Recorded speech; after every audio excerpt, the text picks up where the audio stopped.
қазақ бала жазушы Бердібек Соқпақбаев қазақ прозасының ерекшелеп әкелінген қаламгер, жазушы, қаламынан шыққан кез келген туынды оқырманды баурап алады.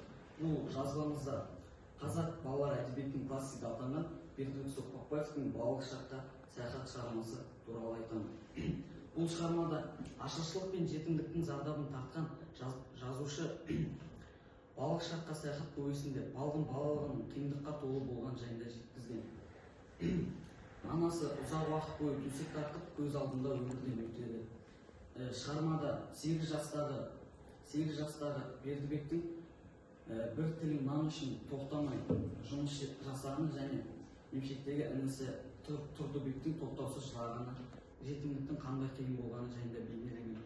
Және өз ойымды қоса кетіп тағы бір-екі факт айта кетсем.